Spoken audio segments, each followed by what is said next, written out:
So, this is the continuation, the final part. What influenced me as a kid? Nothing really. Very boring childhood. I only saw what ants did and then I fell asleep. Goodbye. No, this is technically what influenced me as a kid, game-wise, but I'm not a gaming person anymore. So, I play games with friends, like party games and Among Us. I don't really play many video games anymore, so I figured I'd kind of dive into the stuff that I really liked as a kid. Stuff that I would be interested in playing now if I had the interest to invest my time into them. And this is... I don't know, I'm trying to think of what potential games I could even reference here. But there's a whole avenue of this. There's stuff like classic games. There's adventure games. Alright, so I've got 6 written down, pretty much. I did play a lot of games as a kid, but... and into my teens. And I still play games every now and again too. Like, the most recent I think I played was Doom Eternal. I played like an hour and a bit of that game, maybe 2 hours. I didn't really like it that much. It became too much of a platformer and I really disliked it. So that kind of turned me off. But that's right, because my older brother is the one who plays video games. So he just kept playing it, and same with stuff like Death Stranding and whatever. So he played games that I bought, and that's kind of how it rolled as a kid. I would buy games to play, Dragon Age, for example, and he would play them and I'd watch them play them, and then I would never play them. So anyway, this isn't really a breakdown of what my earliest games were, but just, well, not in order at least, just a variety of different games that I grew up on that influenced me from my teenage years, stuff that led me to making my 8-Bit Machine YouTube channel that doesn't operate anymore, and stuff that just was always fun with friends, that just always made me happy. So let's kind of break it down. So we'll start with the first one. In this case, it is PacMan. Yeah, obviously classic game.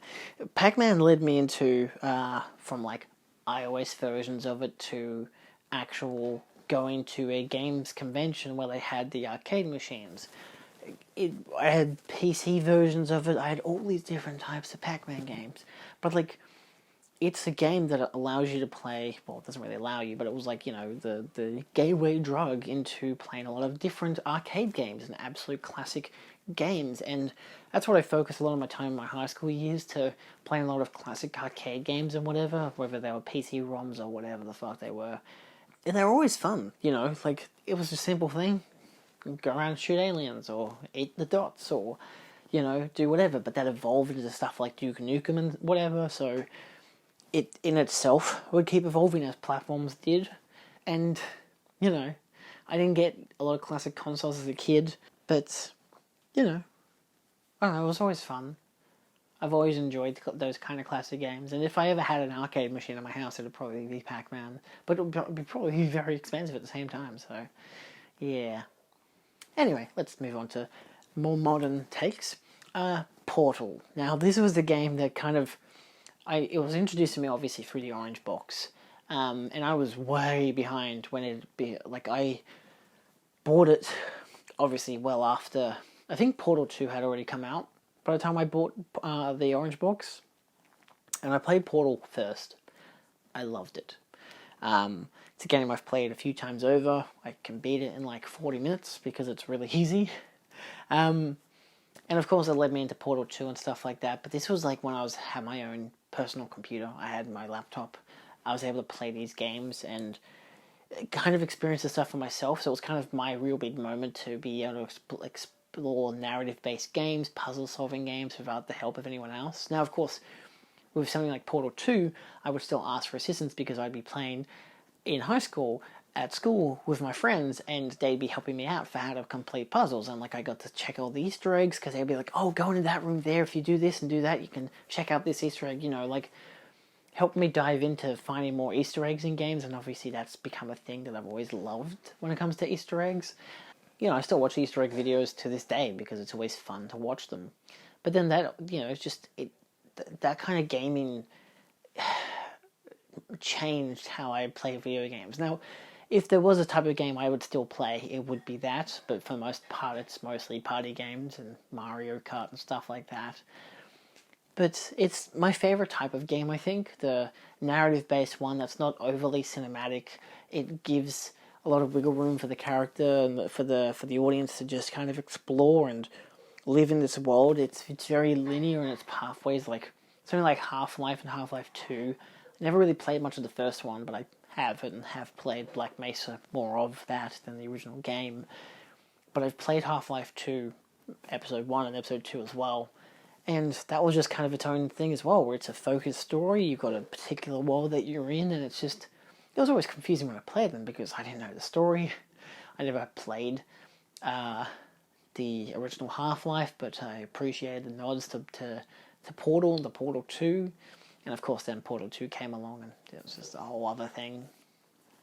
But that's definitely one of my favourite games I've ever played.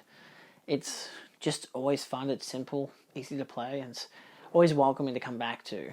The Half-Life ones aren't so as much because of the specific narrative references to the previous game, but luckily I was able to play Half-Life 2 without understanding what the fuck half of it was. So, it took me a few more years after playing it for the first time to find out all the other details about the previous game and all the backstory and everything. So, that's probably the downfall of the Half-Life games for me in particular. It is what it is. Next one we have a classic one that I absolutely loved playing as a kid. This was the Lego games. Mostly, not Lego Star Wars, but Lego Indiana Jones. Now, of course, the Lego Star Wars ones were absolute bangers to play, and I really enjoyed playing them, but I really focused my time into Lego Indiana Jones. I just always liked that one as more of an adventure, because it was just a consistent adventure. I think we had the complete adventures before the fourth film had come out. And then we bought the next game that had the fourth film as its own game, but that was felt kind of lacking. I think too because they even had like not exactly Easter eggs, but they had like a little treasure hunts and stuff in each level. So if you got all like the special golden arcs, then you'd be able to fully complete each level. And we only had 2 levels that we could never complete. One because it was one of those levels where you'd have to keep moving and something would be chasing you, like a big boulder or whatever. Those ones were always hard for me to complete. Got my brother to do them most of the time, and I had to keep playing that one to try and get the last token and then to keep going, but I could never make it and then keep going at the same time. I'd always get it and then die or miss it and keep going and stuff like that. But the other one was there was meant to be, we had not a cheat thing, there was a element to the game where if you beat enough levels or whatever, you get all these bonus stuff, and one of them was to locate where these hidden treasures were. And one of the hidden treasures was underneath a bridge, but you could never find it. And there was obviously clearly a bug in the game, and it always pissed me off because I could never finish that level and complete the game because I could never get to it. And I still have no idea to this day what the hell that was. So yeah, I don't know. I always just kind of determined it was a bug because no matter how many times I played that level and had that thing saying, this is where it is, it's right here. And I'm like, well, how do I get to it? There's a bridge. Do I go underneath the bridge? But if I do that, I die. So it was just very confusing. But I always just liked those games. I liked playing with Lego as a kid, so playing them as video games, just amazing stuff. Next up, I should just put this down as Nintendo in general, but Mario. The whole thing. Not really. I played a bunch of Mario games as a kid. We'd have a lot of emulator games mostly, but, I'd play Mario 64 on my friend's Nintendo 64. Actually, maybe he had a GameCube. I don't remember. I think he had a GameCube. But, I don't know, it's always been a thing that I've grown up with. I still play Mario to this day. I play Mario Party with my friends. I play Mario 8, whatever the hell it is, I've always enjoyed the Mario Bros, Mario Brothers, all those games that you could play with multiplayer and stuff. Like when we had a Wii, we'd play the Super Mario Brothers game. We never got the Wii U, but we got the Switch, so you had Mario Odyssey, the 3D Land, stuff like that. I think one of the Mario 3D Lands is the one I currently have. And that one I really like. I think it's 3D World. It's the one that has Bowser's that Bowser DLC, and I bought them as a 2-part bundle thing, and that was really fun. I never got around to the Bowser one. I'd like to play it eventually, but I kind of got caught up with so much of a shit in life that I never got around to it. It was only last year that I played it anyway, but that was a lot of fun. But yeah, no, just kind of like classic Nintendo vibe, and I guess that kind of is on par with Pokemon as well. So let's just partner them up. Pokemon. Let me just rewrite my list a little bit. Pokemon as well.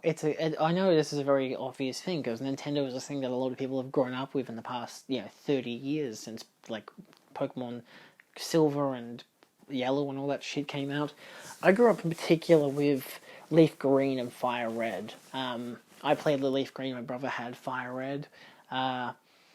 And, obviously it was always a wonder to beat the Pokemon League, to capture all the legendaries, to go on to playing Ruby and Sapphire, and then Diamond and Pearl. I never got into the DS games.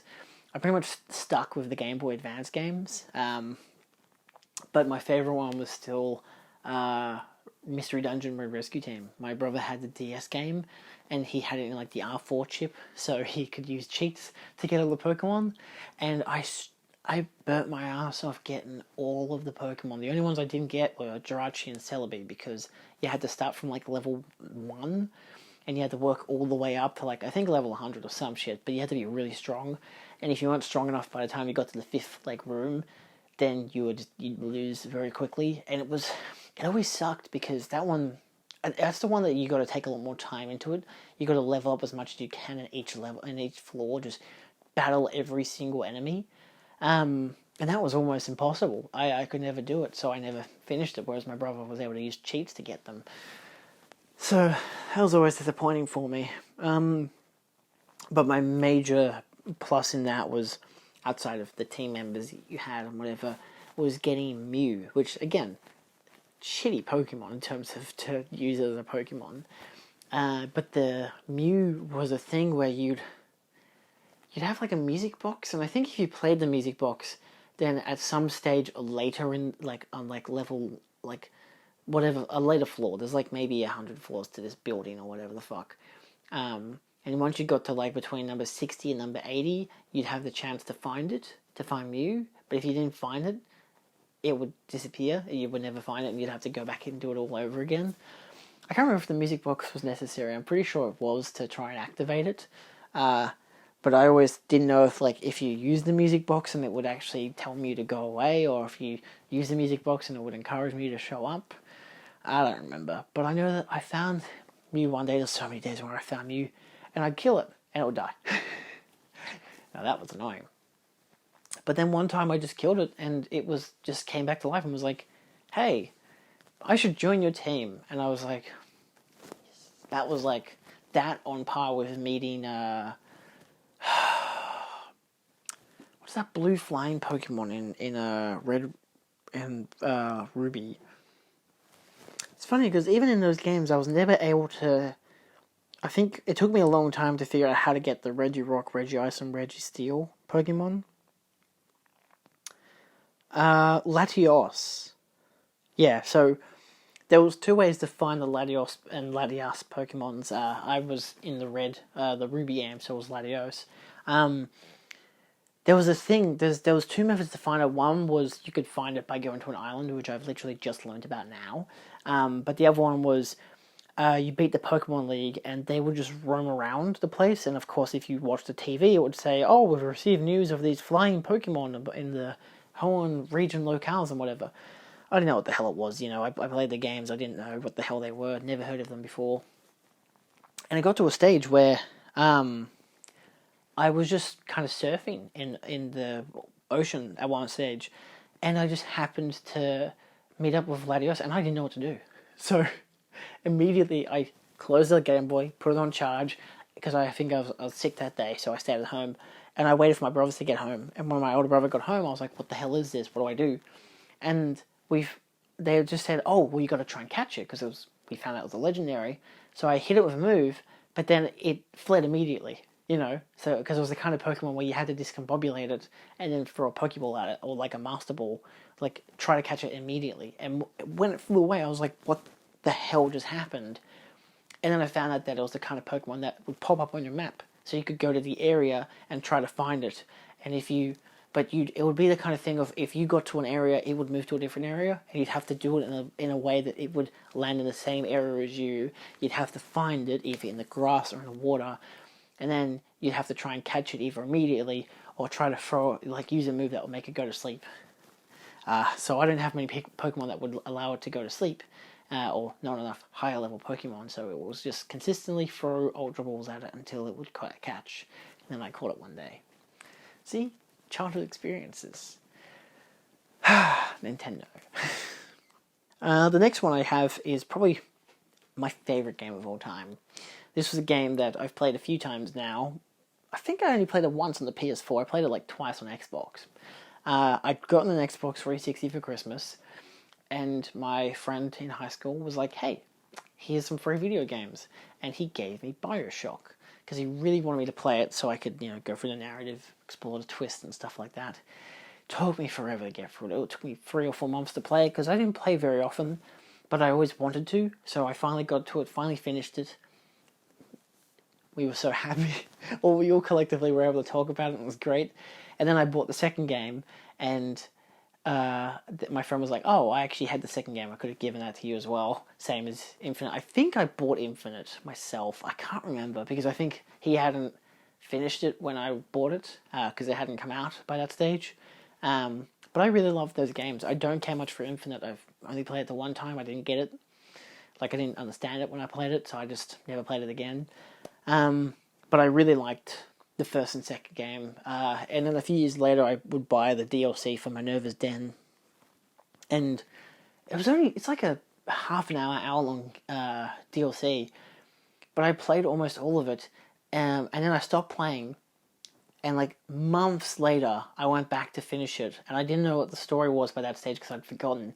And I only had one more level to complete, and then I was done. And I finished the game. I was like, oh, okay then. Cool.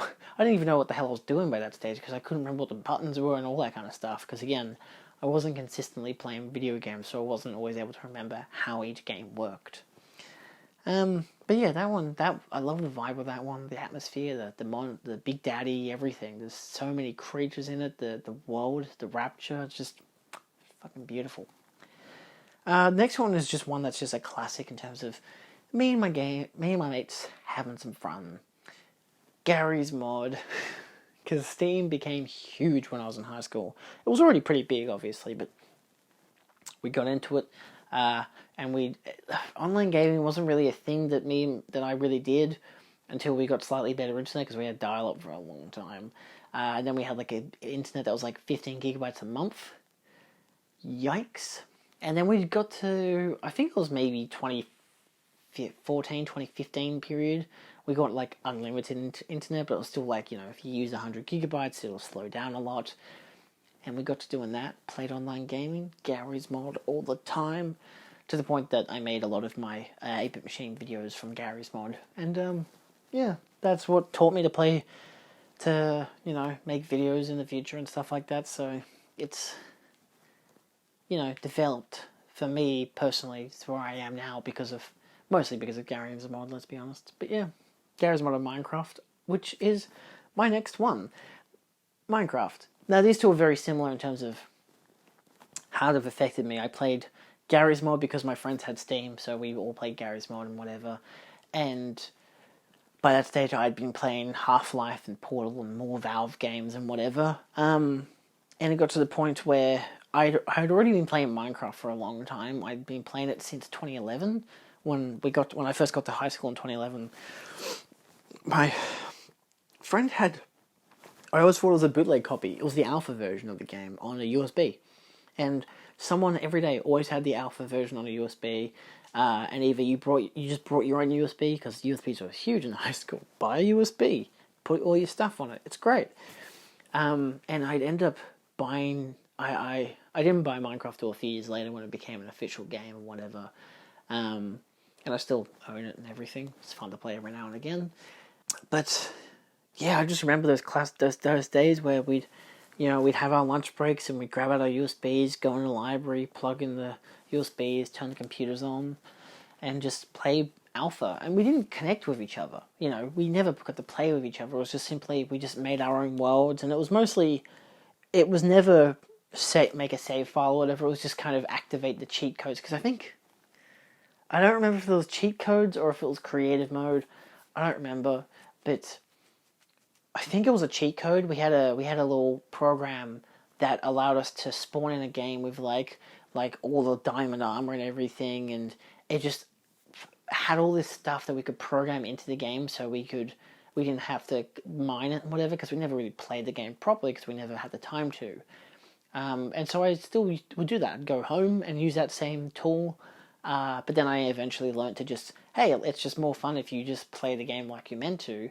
And I spent so much time in Minecraft, and it got to year 9, so 2 years later, where I think we were in a beta of Minecraft, and we could connect to people over LAN. So we'd go to high school, and we'd have our own laptops at high school, and because in year 9 our high school would give us laptops for the year, and we just played Minecraft during our lunch breaks. Like, we'd just go to a room inside, we wouldn't go outside at all, and we'd just, eat our food, play Minecraft. Some people would play Magic the Gathering, and we just sit in the room and do that. And the teachers allowed. They got to a point where they were like, screw it, these guys don't want to go outside, let them play video games or play card games. They're socializing at least, And it was just fun, It helped us to grow more bonds with our teachers as well, because, they began to trust us to do more independent things, to be able to, operate classrooms by ourselves without going awry and fucking throwing shit around the place. And a lot of stuff happened in those days. There's a lot of history of my high school early years that were based around Minecraft. It kind of died off by the time year 10 came around, because despite we could all go to each other's houses and, get one LAN box and connect them up to everyone's computers and stuff, which I used to do a lot, or we'd play online and have a server. We still did that all the way till pretty much year 12. And so I pretty much played Minecraft for like 6 or 7 consecutive years.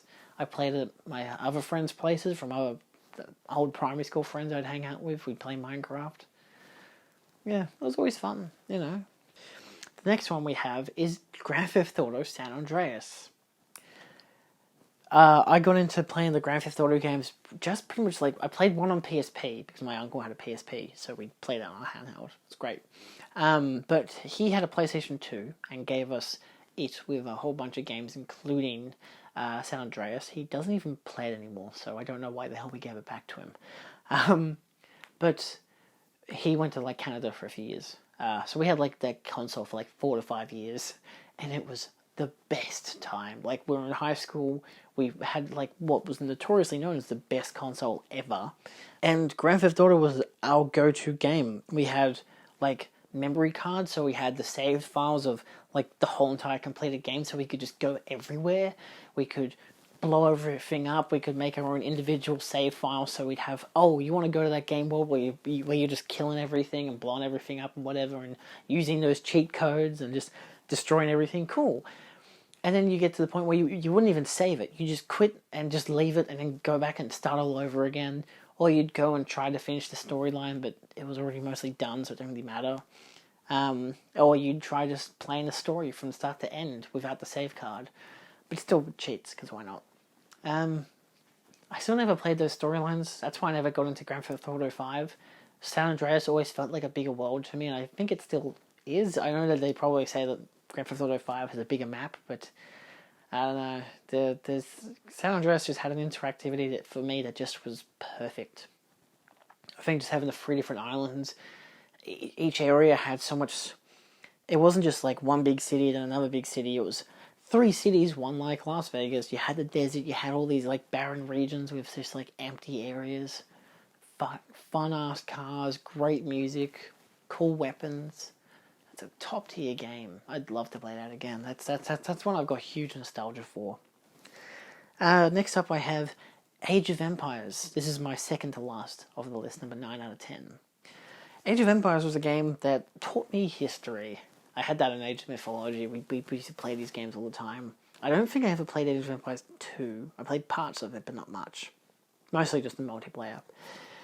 I hardly played the multiplayer of the game. I remember I have played the multiplayer of Age of Empires 2 since. I even played it for my old channel. But yeah, it's just always fun. I like playing it. I like battling the other teams. It was just kind of a simple thing. You just chuck on Age of Empires, invest like 2 hours of your time into it. It's just always fun, you know. But I didn't play the storyline of Age of Empires. I played the storyline of Age of Mythology, because that one I always was more interested in the storyline. I don't think I even remember if Age of Empires had a storyline game. I know the second game did and the third game did, and both my brothers would end up playing the sequel games and whatever. And I know I'd bought the second game, but I only played it for the multiplayer. But yeah, that's just another one. It's just it hasn't really impacted me since. It's just got me into doing team games and stuff like that, where you build a city, you build an army, kill the bad guys, that kind of jazz. Yeah. And last but not least, we have kind of the whole first-person shooter genre, but starting with my favourite one, Doom. Now, I played the first Doom years after it had come out. I think I played it maybe 2 years after it had come out, and I played the hell out of it. This was like PlayStation 4 era. I'd get a PlayStation 4, I'd play Doom for like days on end. Like, I'd come home, 30-degree days, playing Doom, killing demons. It was great, because I had like 5 days of work a week. I'd be so frustrated by the time I get home. I'd just kill demons and just relieve my anger. I've tried playing it since then. I can only get halfway throughout the game before it gets to a level where it's just too hard for me. It's just, even on easy mode, it's just too much. It gets to a point where it's just, I don't like it anymore.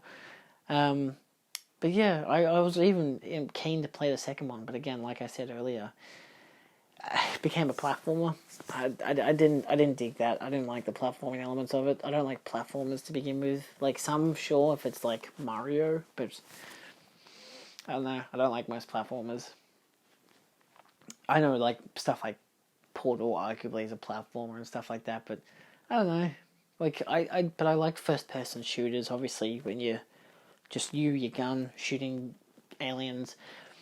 Doom is my modern equivalent of something I love, but Halo is my original equivalent. Like, I started with Halo Combat Evolved on the PC, played against my friends in high school. I tried Halo 2, didn't work on my computer, so I never ever played it, and I only played Halo 3 ODST. I played like the opening levels of the game, but I didn't know what the story was, so I didn't understand what I was doing, so I just stopped playing it. I played Halo 4. I got halfway through that game when I got the Xbox, but I never got the story, so I never cared to finish it.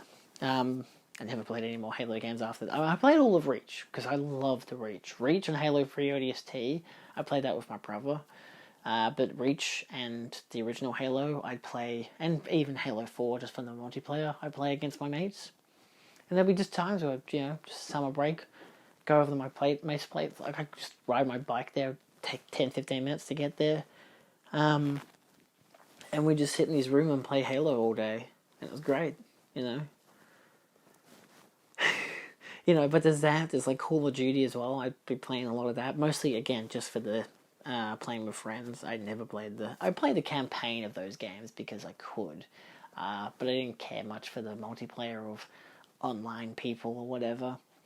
Even to this day, like me and my younger brother, he plays a lot more Call of Duty now. I think the 4th Black Ops game. And I've tried playing it with him. It's not really my style anymore. Yeah, I don't know, it's interesting to know that games, they don't really affect me anymore. I watch people play games, sure. I like playing games with friends mostly, like stuff like Minecraft or Among Us. Among Us hasn't been a game I've played very much of. I've played like maybe 40 to 80 hours of, sure, but I had groups of 3 different groups of friends that I'd play Among Us with, and that died off way too soon. So, because we had lives to get back to. We've got uni, we've got work. We can't always be playing Among Us every goddamn Friday and Saturday night because I've got a girlfriend to hang out with and I've got other friends to see, And then there's lockdown and there's out of lockdown and all this and that and this and that. So I'd like to play more games, but I just never find the time for them. It's just not my jam.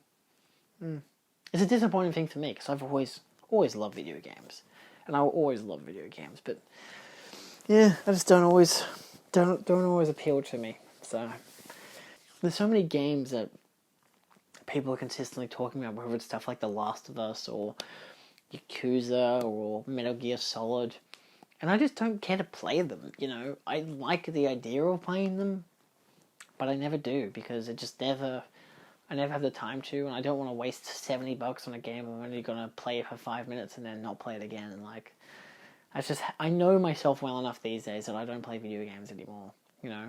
Occasionally, sure. Like, I say that in the generic aspect of, I don't play games that I'll invest several hours of my time into, unless it's games I'll play with friends. So, it's a disappointing thing for me, but that's just the reality of it. Anyway, thanks for watching. This is the last of my 3-part thing where I kind of dive into stuff that, childhood classics, stuff that's, like, you know, I've been more influenced by. Obviously, this one, not so much. This is more of a recapping my favourite games, my favourite top 10 games kind of deal, in a way. But yeah. Anyway, thanks for watching, and I'll see you next time. Adios.